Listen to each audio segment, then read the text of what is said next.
Salut, c'est WavyHertz. Dans cette vidéo, on va voir comment mettre à jour le logiciel de la radio, OpenTX, le bootloader de la radio et enfin l'émetteur de la radio. En gros, on va mettre à jour toute la radio comme dit dans le titre. Je ne vais pas montrer comment configurer la radio et les modèles, ça sera pour une prochaine vidéo si vous voulez. De base, je fais cette vidéo pour un pote, mais aussi pour mettre au goût du jour les tutos là-dessus parce que ceux que j'ai pu voir sur YouTube, etc., ça commence à dater de plusieurs années. Alors ce qu'il vous faudra dans cette vidéo, c'est tout d'abord une radio FrSky ici en ACCST.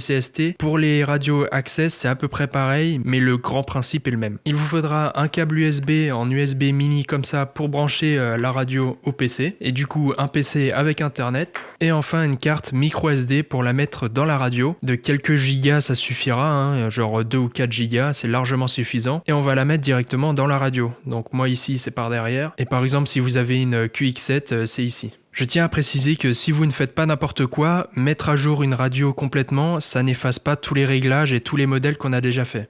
Alors on va tout d'abord commencer par télécharger OpenTX Companion sur le PC, qui est le logiciel pour télécharger tout ce qu'il faut pour la radio. Donc pour ça, on se rend sur internet, sur Google on tape OpenTX Companion et c'est le premier lien ici, Welcome OpenTX. Pour télécharger la dernière version, on va dans Download ici, et ici la dernière version 2.3.11. On clique dessus. Ça nous renvoie ici et on va tout en bas jusqu'à ici, Windows Installer si vous avez Windows, si vous avez Mac et si vous avez Linux. Ici Windows, je clique, ça télécharge. Une fois que c'est téléchargé, vous l'installez, hein, c'est assez rapide. Suivant, on laisse le répertoire par défaut, suivant, installer.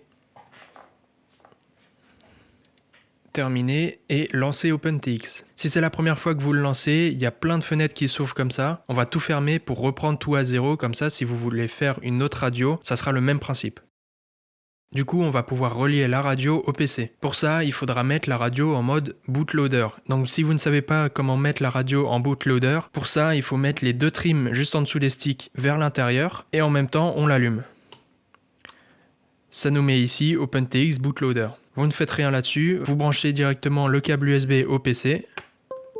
Et ici, on peut voir USB Connected. Et si on va dans l'explorateur Windows, ici, on peut voir qu'on a deux nouveaux lecteurs. Celui où c'est marqué Taranis, c'est la mémoire interne de la radio, il faut surtout pas y toucher. Et l'autre, ici, lecteur USB, c'est notre carte SD. Maintenant que Windows a reconnu la radio, on peut aller sur OpenTX et on va pouvoir faire un nouveau profil de radio. Donc ici, sur l'icône profil radio, on fait ajouter un profil de radio. Vous pouvez renommer la radio que vous souhaitez. Donc ici, moi, je vais mettre ma radio. C'est peu importe, hein, c'est juste pour s'y retrouver dans la liste de la radio de OpenTX Companion. Type de la radio, on vérifie bien que c'est la bonne radio choisie. Ici, moi, c'est X9D+. Si par exemple, vous avez une QX7 en ACCST, c'est ici X7. Si vous l'avez en Access, c'est ici Access. Pour la langue des menus, vous pouvez choisir votre langue. Moi, je vais la laisser en anglais. Et ici, dans options de compilation, vous pouvez rester dessus pour voir à quoi ça correspond. Mais moi, je vous conseille de mettre No Heli, comme ça supprime tout ce qui est en rapport avec les hélicos dans la radio. Donc ça, vu qu'ici on fait du drone, ça nous sert à rien.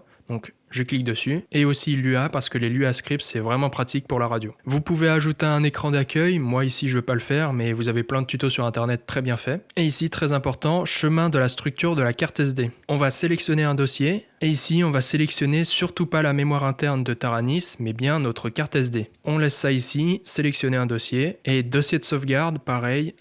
Dans la carte SD, pour mieux s'y retrouver, on va créer un dossier firmware, puis radio. Et enfin, on fait sélectionner un dossier. On vérifie que c'est bien le bon chemin. Ensuite, on sélectionne par défaut le mode des sticks. Moi ici, je suis en mode 2, mais de toute façon, on peut changer plus tard. Ici, on change pas. Et je vais cocher « Proposer de transférer le firmware à la radio après téléchargement », comme ça sera directement fait. Une fois que c'est fait, on fait OK. Et c'est bon, on peut voir qu'on a une nouvelle radio ici. Ensuite, on clique sur l'icône ici « Mise à jour de la radio ». On nous dit qu'il y a une nouvelle version disponible. On va la télécharger, oui. Ensuite, je vais la mettre dans la carte SD de la radio. Pareil, firmware, radio, et enfin enregistrer. Bref. Une fois téléchargé, on nous propose directement, vu qu'on a coché, de transférer le firmware à la radio. Je fais oui.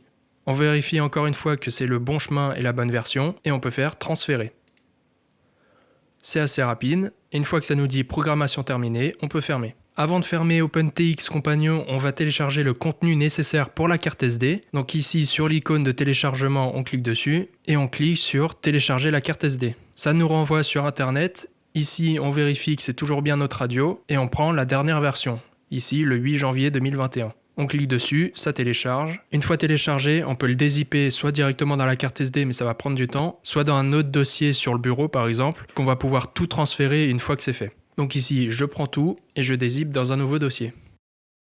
Une fois que c'est fait, on peut fermer. Et moi ici, vous n'êtes pas obligé de le faire, mais je vous conseille, pour alléger le temps de transfert, dans Sound, je vais supprimer quelques fichiers audio de langue qu'on va pas se servir. Donc je sélectionne tout, sauf le français et l'anglais, puisque c'est ceux que je veux garder. Je supprime le reste, voilà. Je vais aussi rajouter le Lua script pour Betaflight, c'est pas indispensable mais c'est pratique car on peut changer les PID, les channels et les puissances du VTX directement à partir de la radio. Donc pour ça, on se rend sur Google, on tape Lua script Betaflight et on clique sur le premier lien GitHub. On télécharge directement la dernière version, Lua script 1.5.0.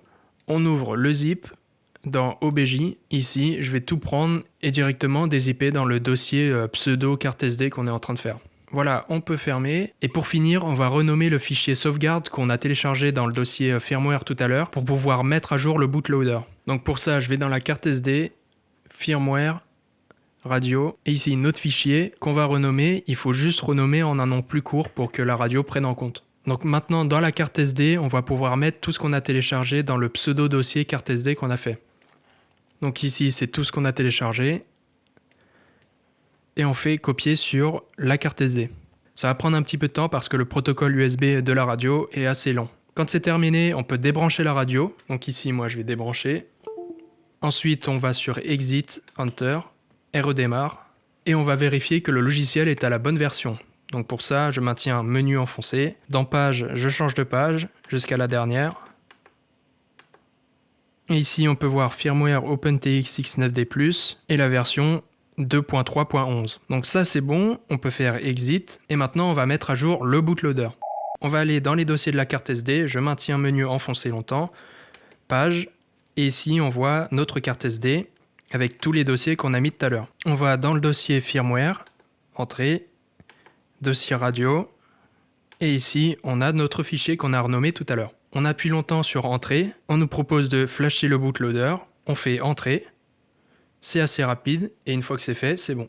On peut aller voir si notre bootloader est à jour. Pour ça, on éteint la radio, on met les trims à l'intérieur, on rallume la radio et on voit OpenTX Bootloader 2.3.11. Donc c'est parfait, on fait Exit, ça redémarre et on va pouvoir mettre à jour l'émetteur interne de la radio.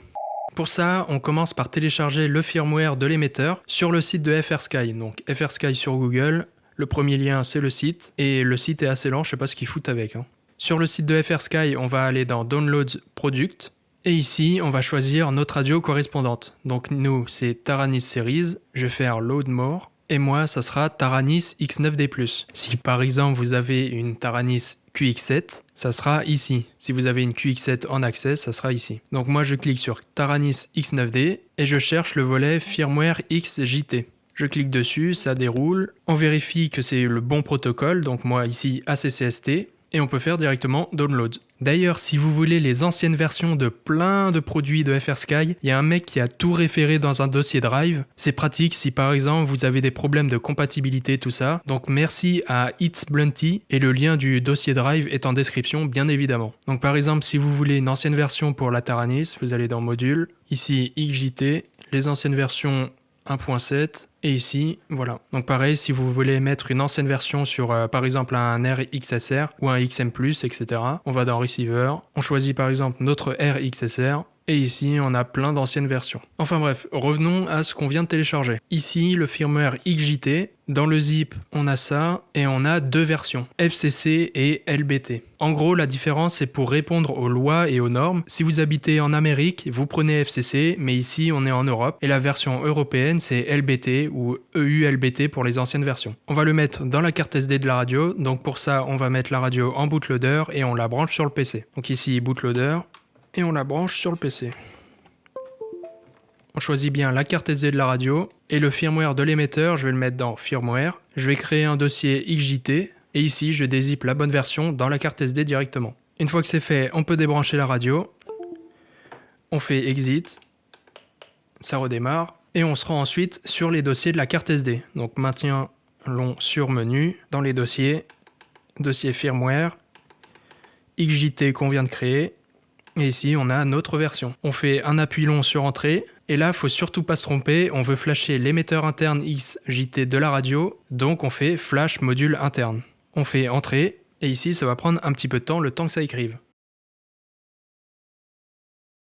Une fois que c'est fini, on nous met flash successful, on fait entrée pour dire OK, on fait retour, on éteint la radio, on la rallume, et si tout s'est bien passé, vous avez maintenant une radio complètement à jour. C'est ici que se termine ce tuto assez simple. Si tu as rencontré un problème ou que tu as une question, n'hésite pas à l'écrire dans l'espace commentaire, c'est fait pour ça. Et sur ce, moi je vous dis à une prochaine vidéo, ciao.